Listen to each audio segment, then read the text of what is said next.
Ang pag-iwas sa rug pull sa pagtitrade ng bagong meme coin gamit ang Phantom Wallet ay mahalaga para sa iyong kaligtasan. Narito ang ilang hakbang upang mapanatili ang iyong seguridad.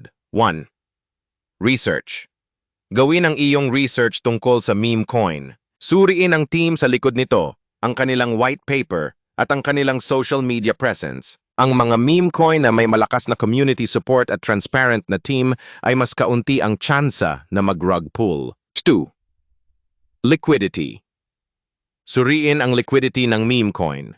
Ang mga coin na may mababang liquidity ay mas madaling mag-rug pull dahil madaling manipula ang presyo. 3.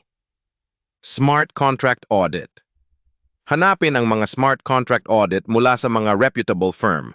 Ang mga audited contract ay mas kaunti ang tsansa na may mga vulnerability na maaring gamitin sa rug pull. 4. Tokenomics. Suriin ang tokenomics ng meme coin. Ang mga coin na may malaking bahagi ng supply na nakontrol ng team o developer ay mas mataas ang panganib ng rug pull. 5.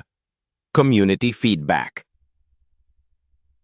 Maghanap ng feedback mula sa community. Ang mga negatibong review o ulat ng mga scam ay maaaring magbigay ng babala. 6. Phantom Wallet Security.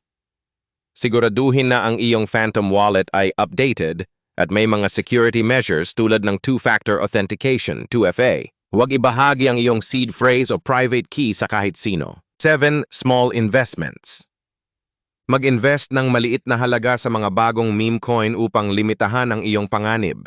Ang karaniwang regla ay hindi mag-invest ng higit sa 1–2% ng iyong kabuuang puhunan sa bawat meme coin. Sa pamamagitan ng pagsunod sa mga hakbang na ito, mas malaki ang tsansa na maiwasan mo ang rug pulls habang nagtitrade ng bagong meme coin gamit ang Phantom Wallet. Ano pa bang aspeto ng trading ang gusto mong tuklasin?